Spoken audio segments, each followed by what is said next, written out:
ನಿಜಕ್ಕೂ ಇದು ಒಂದು ರೀತಿಯಾಗಿ ನಮಗೆ ಆಶ್ಚರ್ಯ ಅಲ್ವಾ? ಅಲ್ಲ ನೋಡಿ, ಟೋಟಲಿ ಏನು ಈ BJP ಕೇಂದ್ರ ಸರ್ಕಾರ ಇದೆ ಅದು ಬಂದ ಮೇಲೆ ಇವತ್ತು ಚಿನ್ನದ ಬೆಲೆನೂ ಕೂಡ ಗಗನಕ್ಕೇರಿರ್ತಕ್ಕಂಥದ್ದು, ಆಮೇಲೆ ಬೆಳ್ಳಿ ಬೆಲೆ ಗಗನಕ್ಕೇರಿರ್ತಕ್ಕಂಥದ್ದು.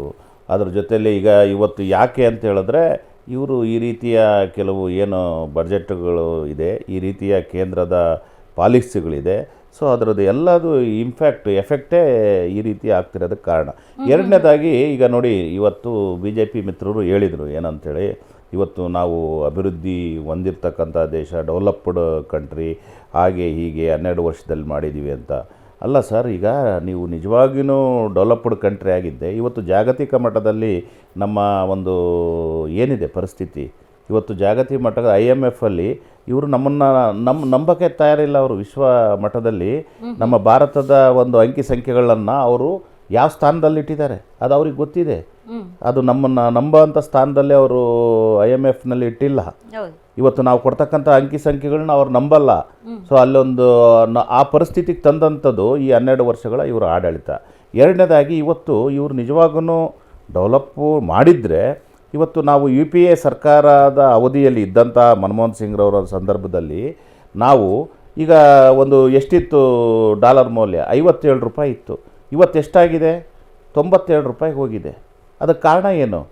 ಸೊ ಇವರು BJP ಅವರ ಏನು ಆರ್ಥಿಕ ನೀತಿಗಳಿದ್ದಾವೆ ಅವೇ ಕಾರಣ ಆಗ್ತಕ್ಕಂಥದ್ದು. ಯಾಕಂತ ಹೇಳಿದ್ರೆ ಇವರ ಒಂದು ನಿಮಿಷ ಸರ್, 57 ಇತ್ತು ಸರ್. ಆಮೇಲೆ ಇಲ್ಲೋಡಿ, ಅಲ್ಲಲ್ಲ, ಅವರು ತಪ್ಪು ಸುಳ್ಳು ಅಂಕಿ ಸಂಖ್ಯೆಗಳು, ಅವರು ಸೃಷ್ಟಿ ಮಾಡ್ತಕ್ಕಂಥ ಅಂಕಿ ಸಂಖ್ಯೆಗಳು. ಯಾಕಂದರೆ ಈ ದೇಶದ ಇತಿಹಾಸವನ್ನೇ ಅವರು ಉಲ್ಟಾ ಸೀದಾ ಮಾಡೋ ಅಂಥವ್ರು ಅಂಕಿ ಸಂಖ್ಯೆಗಳು, ಆ ಡಾಟಾನ ಅವ್ರು ನಂಬ್ತಿಲ್ಲ ಜಾಗತಿಕ ಮಟ್ಟದಲ್ಲಿ ಅಂತಕ್ಕಂಥದ್ದನ್ನೇ ನಾನು ಅವ್ರು ಹೇಳೋದಕ್ಕಿಂತ ಮುಂಚೆ ಹೇಳ್ತೀನಿ. ಅವ್ರು ಹೇಳ್ತಾರೆ ಆ ಸರ್ವೆಯಲ್ಲಿ ಇಷ್ಟಿದೆ, ಈ ಸರ್ವೆಯಲ್ಲಿ ಇಷ್ಟಿದೆ, ಅದು ಯಾವುದನ್ನು ಕೂಡ ಜಾಗತಿಕ ಮಟ್ಟದಲ್ಲಿ ನಂಬ್ತಾ ಇಲ್ಲ. ಅದಕ್ಕೆ ಕಾರಣ ಅಂತ ಹೇಳಿದ್ರೆ, ಇವತ್ತು ಯಾವುದೇ ಆಗಲಿ ಆರ್ಥಿಕ ಮಟ್ಟದ ಬಗ್ಗೆ ವಿಚಾರಕ್ಕೆ ಬಂದಾಗ ಇವತ್ತು ಜಾಗತಿಕ ಮಟ್ಟದಲ್ಲಿ, ಯಾಕಂತ ಹೇಳಿದ್ರೆ ಇವತ್ತು ನಾವು ಅಂತಾರಾಷ್ಟ್ರೀಯ ಮಟ್ಟದಲ್ಲಿ ಇರ್ತಕ್ಕಂಥದ್ದು, ಇವತ್ತು ಎಲ್ಲ ದೇಶ ವಿದೇಶಗಳು ಸೇರಿ ಇವತ್ತು ಜಾಗತಿಕ ಮಟ್ಟದಲ್ಲಿ ಬಿಸ್ನೆಸ್ಸು ಡೆವಲಪ್ ಆಗಿರ್ತಕ್ಕಂಥದ್ದು.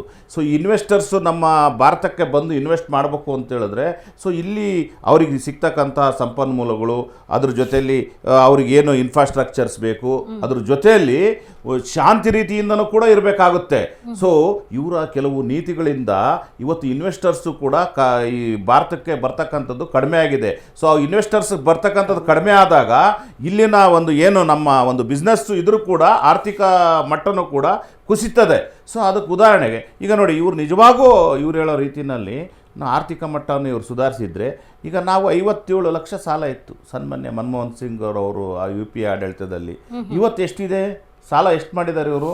1,80,00,000 ಕೋಟಿ ಮಾಡಿದ್ದಾರೆ ಸಾಲ. ಅಂದರೆ ಎಷ್ಟು? ಅಲ್ಲಲ್ಲ, ಒಂದು ನಿಮಿಷ ಎಷ್ಟು ವ್ಯತ್ಯಾಸ ಕಾಣ್ತದೆ. ಸೊ ಹಾಗಾದರೆ ಮತ್ತೆ ಈ ಸಾಲ ಯಾಕೆ ಮಾಡಿದ್ರು? ಸೊ ಅಲ್ಲಿಗೆ ಇವರು ಏನಂತ ಹೇಳಿದ್ರೆ, ಇವ್ರಿಗೆ ಬೇಕಾಗಿರ್ತಕ್ಕಂತಹ ಅನುಕೂಲಕರ ಅಂಕಿ ಸಂಖ್ಯೆಗಳನ್ನ ಹೇಳ್ತಾರೆ ಹೊರತು ಪ್ರಾಕ್ಟಿಕಲಿ ಯಾವುದು ಇವ್ರು ಹೇಳ್ತಕ್ಕಂಥ ಅಂಕಿ ಸಂಖ್ಯೆಗಳಿಗೂ ಹಾಗೂ ಇಲ್ಲಿರ್ತಕ್ಕಂಥ ವಾಸ್ತವತೆಗೂ ಒಂದಕ್ಕೊಂದು ಸಂಬಂಧವೇ ಇಲ್ಲ. ಸೊ ಇವರು ಇನ್ನೂ ಬೇರೆ ಹೇಳಿದ್ರು, ಇವತ್ತು ನೋಡಿ, ಪ್ರತಿಯೊಂದು ಆರ್ಥಿಕ ಒಂದು ಪರಿಸ್ಥಿತಿಯನ್ನು, ರಾಷ್ಟ್ರದ ಆರ್ಥಿಕ ಪರಿಸ್ಥಿತಿಯನ್ನು ತಾವು ಗಮನಿಸಿ. ಇವತ್ತು ಎಷ್ಟು ಒಂದು ಎರಡಲ್ಲ, ಇವತ್ತು ನೋಡಿ, ಈಗ ರೈತರು ಬೆಳೀತಕ್ಕಂಥ ಬೆಂಬಲ ಬೆಲೆಗಳಿಗೆ ನಾನು ಹಿಂದೆ ಹೇಳಿದೆ, ಅವರಿಗೆ ಕನಿಷ್ಠ ಬೆಂಬಲ ಬೆಲೆ ಗೊತ್ತು ಮಾಡ್ತಿದಾರ? ಇಲ್ಲ. ಯಾಕಂತ ಹೇಳಿದ್ರೆ ಇವ್ರು ರೈತರ ಬಗ್ಗೆ ಆಸಕ್ತಿ ಇಲ್ಲ. ಇವ್ರಿಗೆ ಬೇಕಾಗಿರ್ತಕ್ಕಂಥದ್ದು ಏನಂತ ಹೇಳಿದ್ರೆ ಅದೇ ಏನು ಕಾರ್ಪೊರೇಟ್ ವಲಯ ಇದೆ. ಸೊ ಕಾರ್ಪೊರೇಟ್ ವಲಯಗಳಿಗೆ ಮಾತ್ರ ಇವರು ಲಕ್ಷ ಕೋಟಿಗಳನ್ನ VF ಮತ್ತು VF ಮಾಡಿದ್ರು ನೆಕ್ಸ್ಟ್ ಇಯರ್ಗೆ ಹಾಕ್ತಾರೆ. ಇವ್ರು ಹೇಳ್ತಾರೆ, ಇವ್ರು ಸಮರ್ಥನೆ ಇವ್ರದ್ದು ಏನಿರುತ್ತೆ ಅಂತ ನಾನು ಅಡ್ವಾನ್ಸಾಗಿ ಹೇಳ್ತಾ ಇದ್ದೀನಿ. ಇಲ್ಲ, ನಾವು ಕಂಪ್ಲೀಟ್ VF ಮಾಡಲ್ಲ, ನೆಕ್ಸ್ಟ್ ರೇಟ್ ಅಪ್ ಮಾಡ್ತೀವಿ, ನೆಕ್ಸ್ಟ್ ಮಾಡ್ತಾರೆ ಅಂತ. ಸೊ ಆ ಒಂದು ವರ್ಷದ್ದು ಅವ್ರದ್ದು ಯಾರ ಮೇಲೆ ಬೀಳುತ್ತೆ? ಕಟ್ತಕ್ಕಂಥ ಹಣ ಅದು ಬೀಳ್ತಕ್ಕಂಥದ್ದು ನಮ್ಮ ಸಾಮಾನ್ಯ ಜನರ ತೆರಿಗೆ ಮೇಲೆ ಬೀಳ್ತಕ್ಕಂಥದ್ದು. ಸೊ ಇವತ್ತು ನೋಡಿ, ಇವರು ಹೇಳ್ತಕ್ಕಂತಹ ಏನು ಯಾವುದೇ ಯೋಜನೆಗಳಿರ್ಬೋದು, ಈಗ ಅವರೇ ಒಪ್ಕೊಂಬಿಟ್ರು ಏನಂತ, ನಾವು ಬಡ್ಜೆಟ್ಗೂ ಅದಕ್ಕೂ ಸಂಬಂಧ ಇಲ್ಲ, ಬಡ್ಜೆಟ್ ಇರ್ತತೆ, ಬಡ್ಜೆಟ್ ನಾವು ಮಾಡ್ತೀವಿ, ಆದರೆ ಅದಾದ ನಂತರನೂ ಕೂಡ ನಾವು ಈ ಥರ ಎಲ್ಲ ಮಾಡಿಬಿಡ್ತೀವಿ ಅಂದು. ನೀವು ಹೆಂಗೆ ಸರಿ ದೂಗಿಸ್ತೀರಾ? ಬಡ್ಜೆಟ್ನಲ್ಲಿ ಒಂದು ನೀತಿ ನಿಯಮಗಳಿಲ್ವಾ? ಯಾವುದಕ್ಕೆ ಎಷ್ಟು ಅಂತ ಅಂದರೆ ನೀವು ಇಲ್ಲ ಫಂಡ್ ಡೈವರ್ಟ್ ಮಾಡ್ತೀರಾ, ನೀವೇ ಒಪ್ಕೊಳ್ತಾ ಇದ್ದೀರಾ. ಇಲ್ಲೇ ಹಂಗಂದರೆ ನಾನು ಈಗಾಗಲೇ ಹೇಳಿದೆ ಮುಂಚೆನೇ, ಇವರು ಬಡ್ಜೆಟನ್ನು ತೋರ್ಪಡಿಗೆ ಮಾತ್ರ ಬಿಡ್ತಾರೆ. ಸೊ ಅದಾದ ನಂತರ ಇವ್ರಿಗೆ ಬೇಕಾದ ರೀತಿಯಲ್ಲಿ ಅದನ್ನು ಆಲ್ಟರ್ ಮಾಡ್ತಾರೆ ಅಂತ. ಸೊ ಅದನ್ನು ಅವರೇ BJP ಅವರೇ ಒಪ್ಕೊಳ್ತಾ ಇದ್ದಾರೆ. ಅಂದರೆ ಇದು ಇವರು ಹೇಳ್ತಕ್ಕಂಥ